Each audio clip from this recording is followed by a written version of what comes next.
నమస్తే, welcome to view point. China అత్యధిక పెట్టుబడులు పెడితే తమ దేశ ఆర్థిక వ్యవస్థ మలుపు తిరుగుతుందని బంగ్లాదేశ్ తాత్కాలిక ప్రభుత్వాధినేత మహమ్మద్ యూనస్ పేర్కొన్నారు.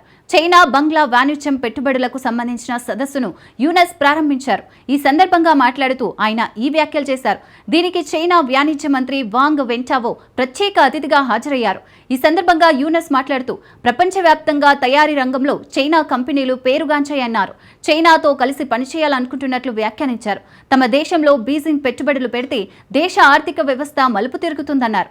ఇక దేశ ఆర్థిక వృద్ధిని మెరుగుపరిచి యువతకు ఉపాధి అవకాశాలు కల్పించే లక్ష్యంగా తాము ఉన్నట్లు తెలిపారు. పెట్టుబడులు మెరుగుపరచడం, చట్టాలను క్రమబద్ధీకరించడం, వ్యాపార కార్యక్రమాలకు అనుకూలమైన వాతావరణం నెలకొల్పడమే లక్ష్యంగా ముందుకు సాగుతున్నట్లు వెల్లడించారు.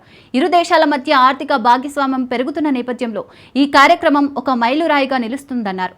ఈ సందర్భంగా బంగ్లాదేశ్లో పెద్ద ఎత్తున పెట్టుబడులు పెట్టేందుకు ముందుకు రావాలని చైనా కంపెనీలకు సూచించిన ఆ దేశ అధ్యక్షుడు జిన్పింగ్కు యూనస్ కృతజ్ఞతలు తెలిపారు. 4 రోజుల పర్యటనలో భాగంగా ఇటీవల యూనస్ చైనాలో పర్యటించిన సంగతి తెలిసిందే.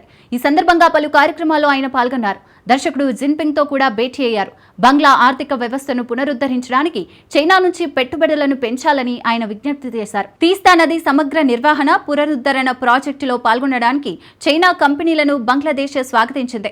డ్రాగన్ ఇస్తున్న రుణాలకు వడ్డీలను తగ్గించాలని, ఆ దేశ నిధులు అందుతున్న ప్రాజెక్టులకు కమిట్మెంట్ ఫీజును మాఫీ చేయాలని, పలు అభివృద్ధి ప్రాజెక్టులకు మద్దతివ్వాలని కోరారు.